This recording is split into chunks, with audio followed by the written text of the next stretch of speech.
Olá, tudo bem? Espero que sim.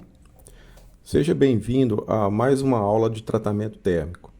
E hoje vamos abordar um assunto muito interessante relacionado à temperabilidade dos aços. Em aulas anteriores, estudamos sobre a temperabilidade dos materiais, em especial dando mais ênfase aos aços. Nós aprendemos que a temperabilidade é a capacidade que o material possui de endurecer por transformação martensítica. A transformação martensítica, você já sabe, né? Ela ocorre quando é da realização do tratamento térmico de têmpera. Ou seja, uma liga que apresenta alta temperabilidade ocorrerá a partir da formação de martensita, né? Ou seja, a transformação da austenita em martensita, seja na superfície como também no interior do material, a uma certa profundidade. Então aí surge a primeira questão. É, Será que é possível a gente prever, né, uma estrutura final formada e que essa estrutura possua características homogêneas? Pois bem, vamos relembrar também a respeito da martensita. Qual o conceito da martensita? Conforme já disse, a martensita ela é obtida a partir da austenita, que é uma solução sólida de carbono e ferro, com um formato do tipo centro estrutural cristalino cúbico, ou seja, CCC, formado pelo aquecimento de ferro a uma temperatura de pelo menos 723 graus Celsius. Então, a martensita obtida trata-se de um constituinte metaestável e também um dos mais duros do aço, pelo que contribui fortemente para o aumento, né, da resistência e da dureza. Então aí surge mais um ponto que se faz necessário. Será que é possível avaliar essa dureza? Dito isso, vem mais uma questão. Será que é possível avaliar então a temperabilidade de um aço? Será que existe algum método para isso? Essa pergunta faz sentido porque a temperabilidade é uma característica muito importante, pois determina o campo de aplicabilidade dos aços. Bom, respondendo às três questões anteriores, nós temos a mesma resposta: sim. Existem dois métodos para o ensaio de temperabilidade. O primeiro deles, que é o método Jomini, que é bem mais simples e mais comumente empregado, e o segundo é o método Grossman, que é um pouco mais antigo. Bom, então vamos iniciar falando um pouco sobre o ensaio Jomini, ou o método Jomini.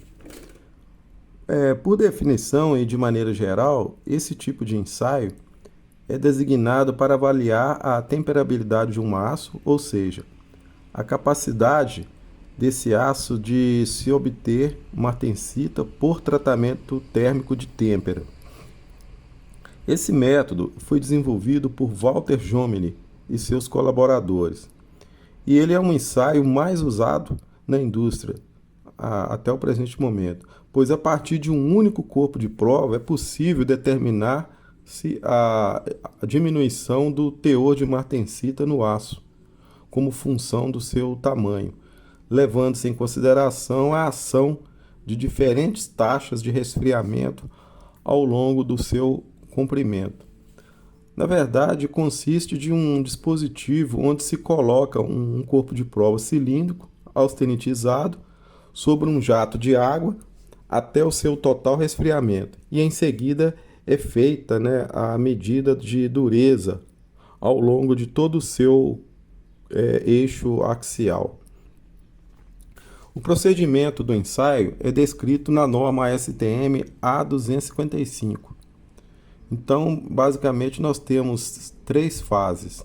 A primeira fase é a austenitização, O corpo de prova cilíndrico, né, com 1 polegada de diâmetro por 4 polegadas de comprimento, é colocado em um forno a uma temperatura na faixa de 900 graus Celsius durante um período aí aproximadamente de 30 minutos.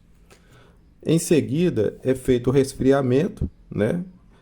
Então, esse resfriamento ocorre após a austenitização. O corpo de prova é colocado num dispositivo que recebe um jato de água de um tubo de aproximadamente 10 milímetros de diâmetro, colocado pouco abaixo da sua base, regulado a uma pressão correspondente à altura livre, em torno de 65 milímetros.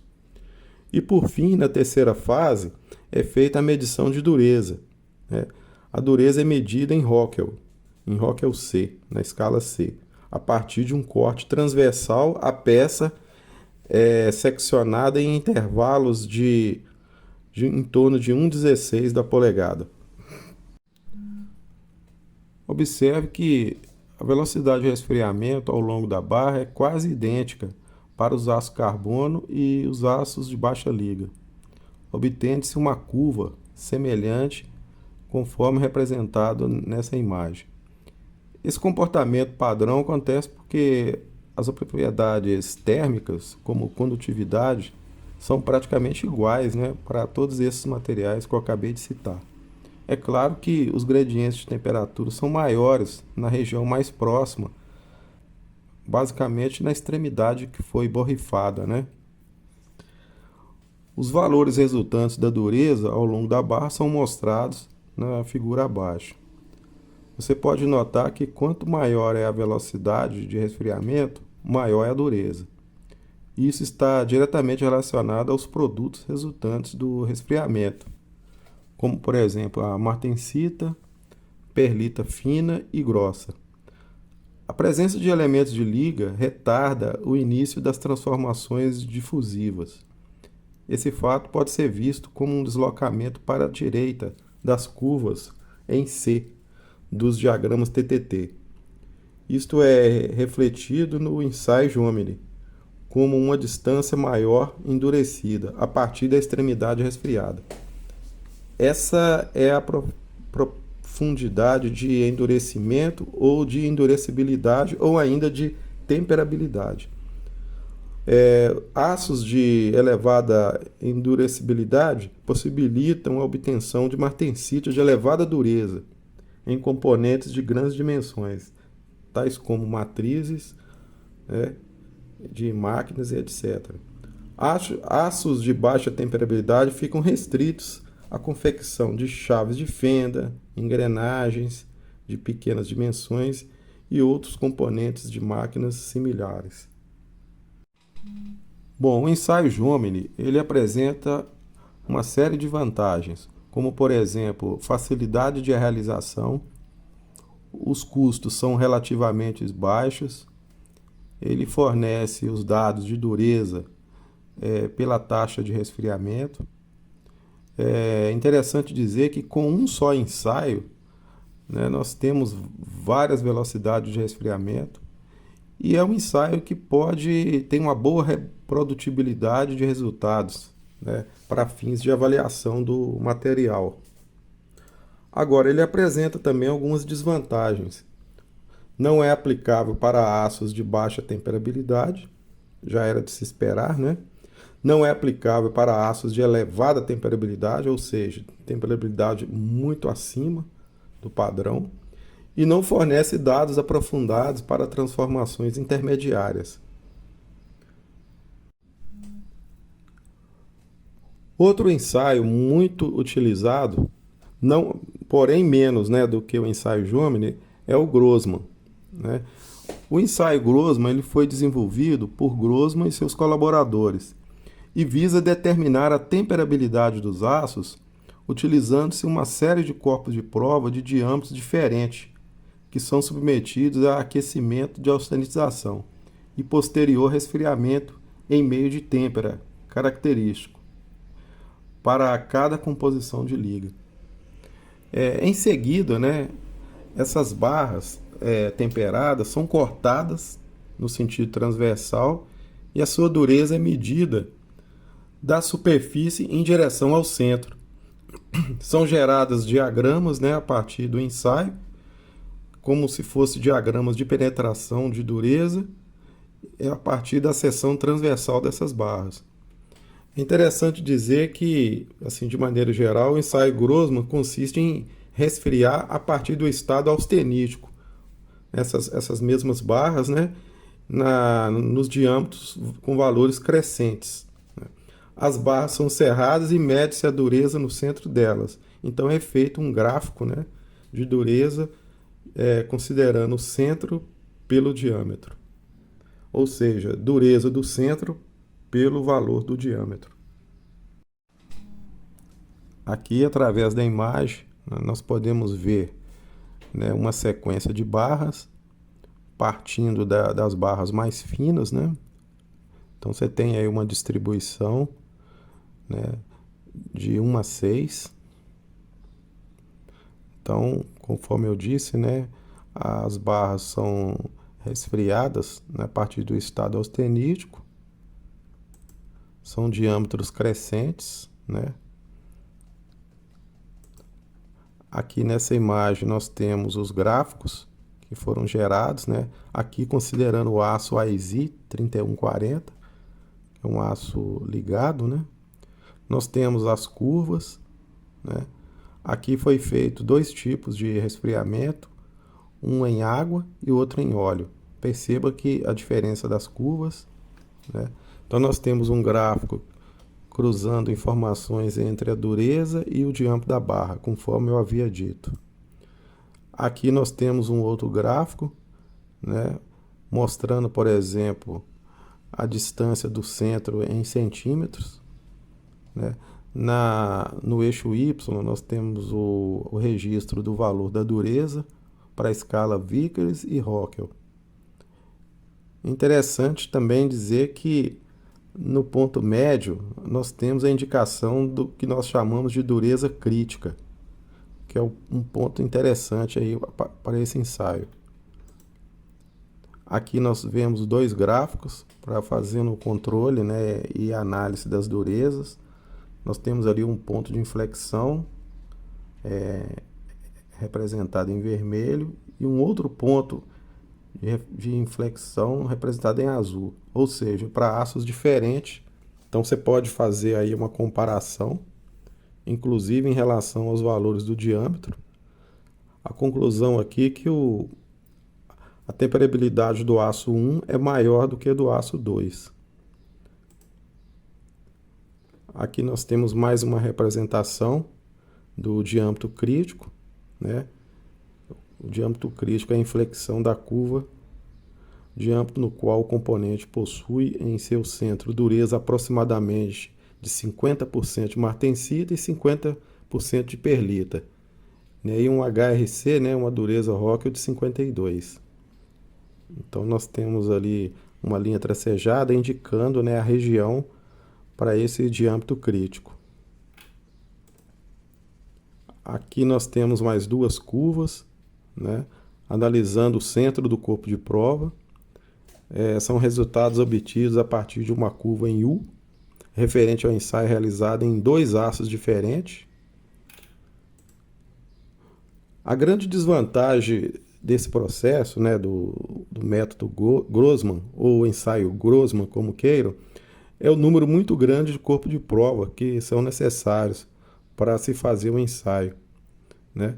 Então, a partir daí, é necessário estabelecer a média, né, de dureza entre eles e a posterior elaboração de curvas unitárias, tornando-se muito oneroso e consumindo muito tempo, né, de trabalho. Por outro lado, traz uma certa vantagem a questão da leitura direta da profundidade de têmpera para cada diâmetro de barra ensaiada.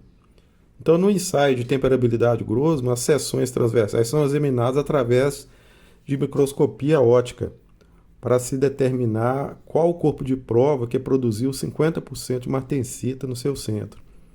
Esse diâmetro é designado como diâmetro crítico, conforme já foi dito.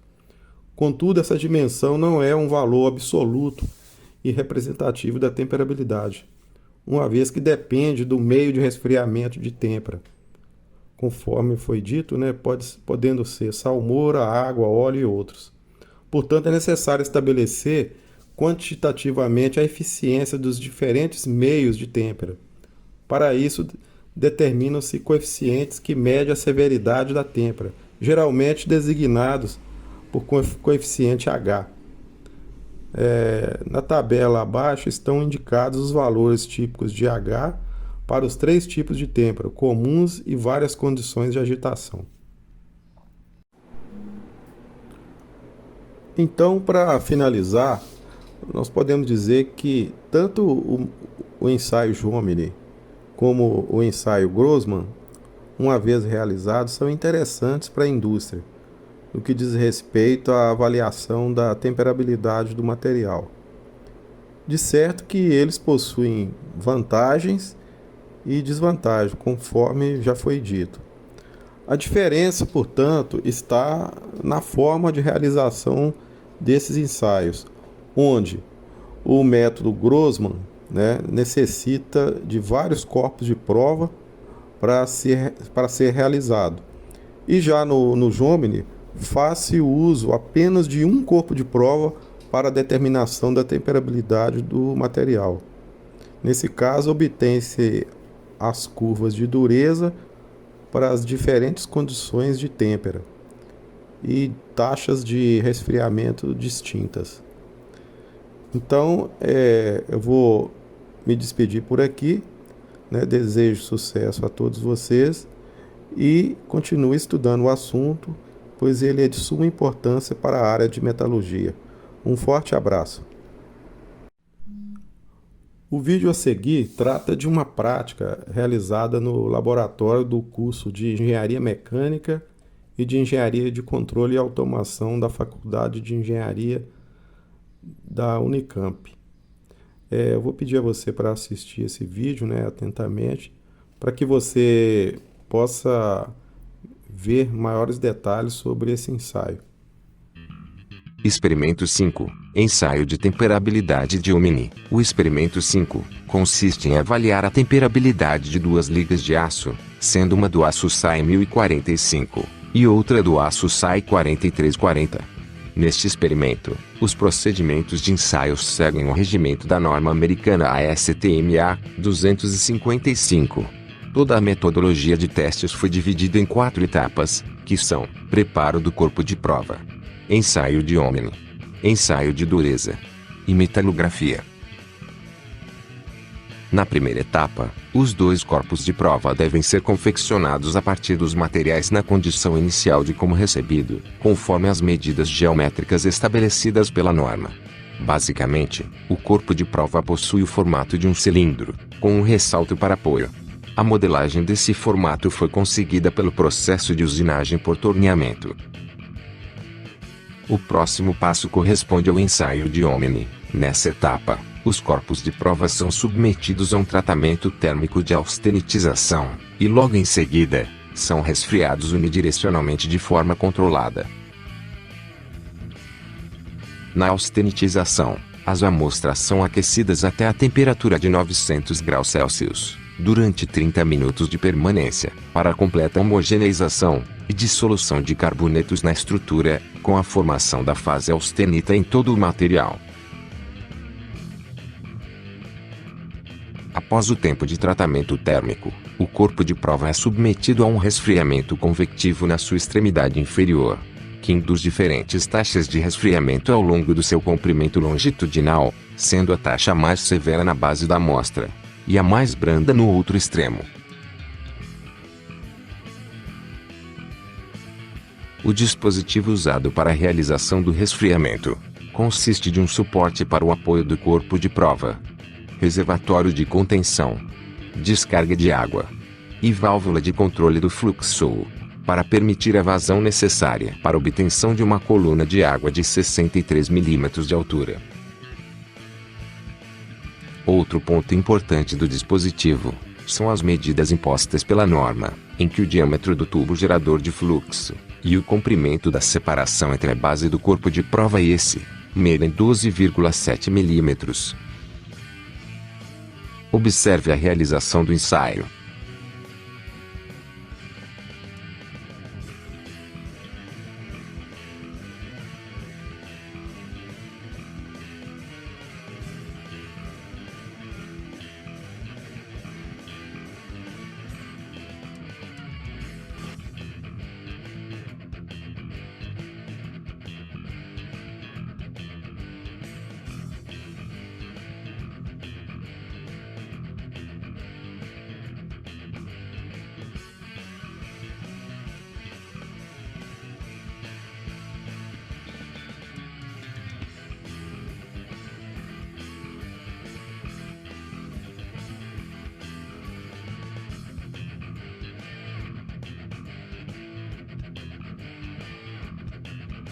O corpo de prova deve permanecer no dispositivo até a temperatura ambiente, para que aconteça todas as transformações metalúrgicas do material.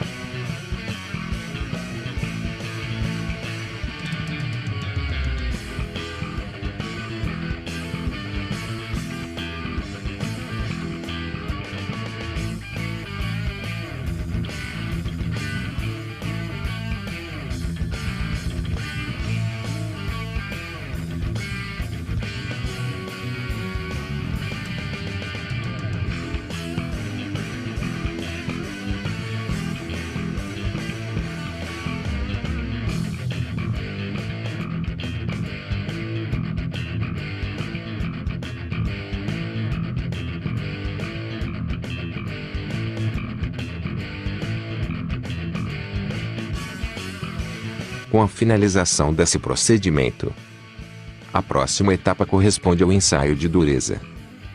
Para a realização desse ensaio mecânico, é feito um plano na amostra pelo processo de retificação, ao longo de seu comprimento longitudinal, seguindo de lixamento para a retirada de imperfeições da superfície, para a realização das medidas de ensaio. Feita essa preparação inicial do plano no corpo de prova, são feitas as indentações de dureza ao longo do seu comprimento, para o levantamento da curva de dureza em função da distância da extremidade temperada. A norma exige que nos primeiros 25 mm, cada medida deve ter um espaçamento de 1,6 mm, e no restante da amostra o espaçamento muda para 3,2 mm. Essas medidas foram realizadas em um durômetro Pantec RBS, pelo método Rockwell. Os parâmetros utilizados foram escalas C. Penetrador cone de diamante de 120 graus. Carga de ensaio de 150 kg força. Pré-carga de fixação de 10 kg força, e as leituras foram feitas na escala preta.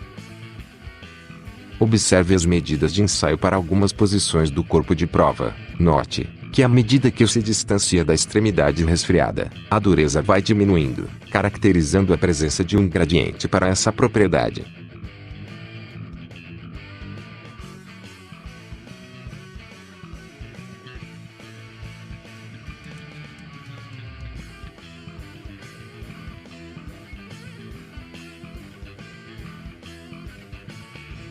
Veja a trilha de dureza formada, depois da realização das indentações dos ensaios.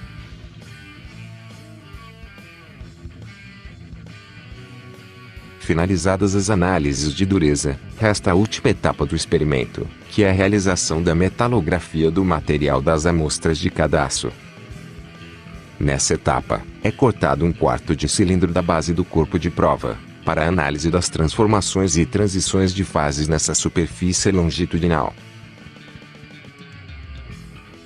Logo em seguida, é utilizado uma embutidora Arotec Pré-30M, para a realização do embutimento da amostra.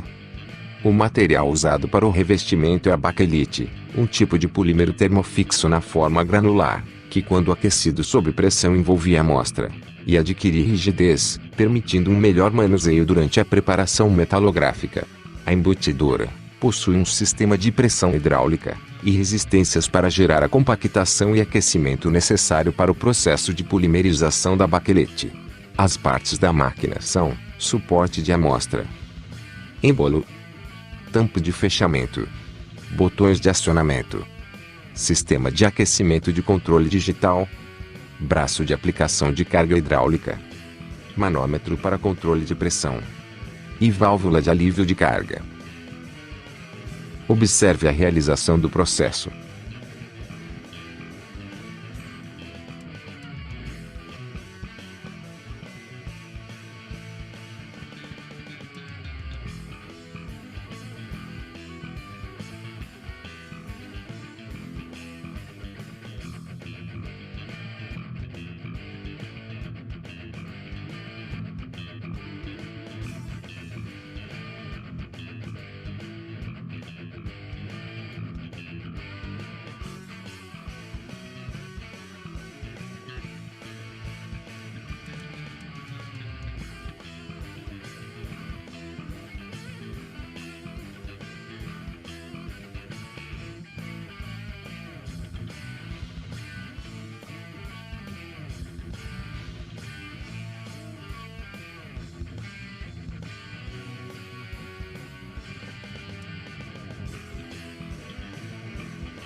Finalizado o embutimento, a amostra é submetida a um processo de lixamento úmido.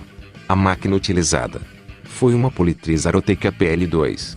Seus componentes são botão de acionamento, prato rotativo com papel abrasivo e irrigador de água. Acompanhe o lixamento da amostra.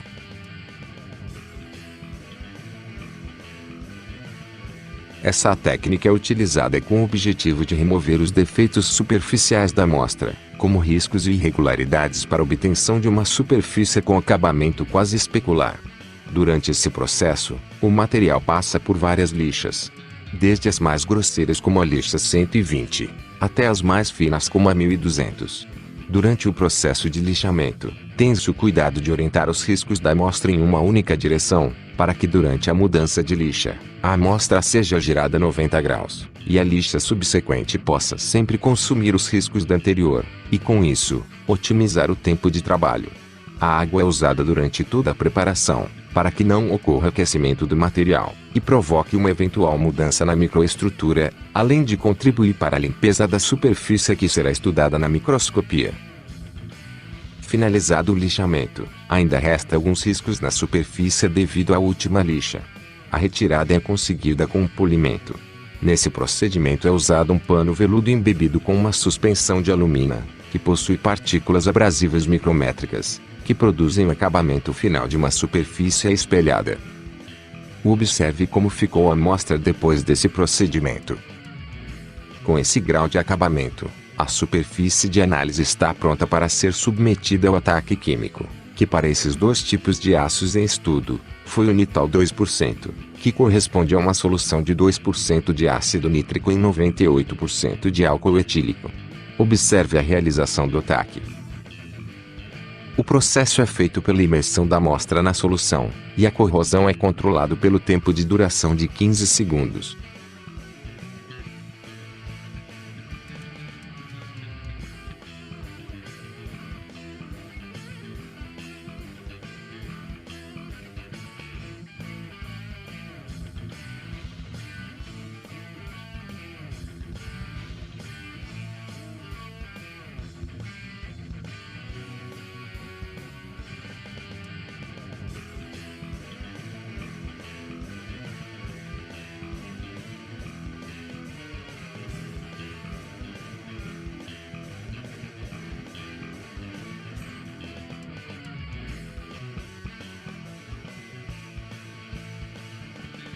Observe como ficou o estado da superfície após a ação do ataque.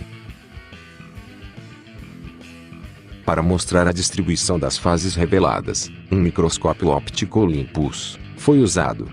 Seus elementos principais são as lentes objetivas, lentes oculares, câmera de aquisição de imagens e programa de processamento de imagens Leica.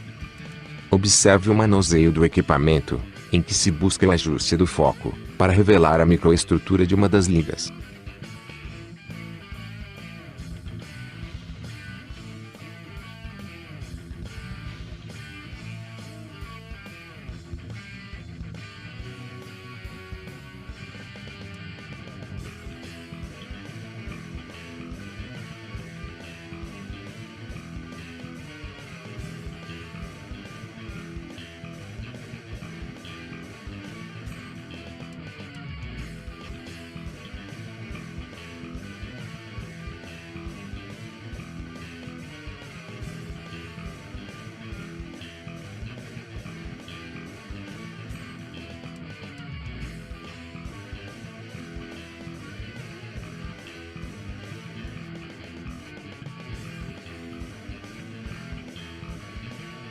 Veja algumas das microestruturas obtidas ao longo do corpo de prova.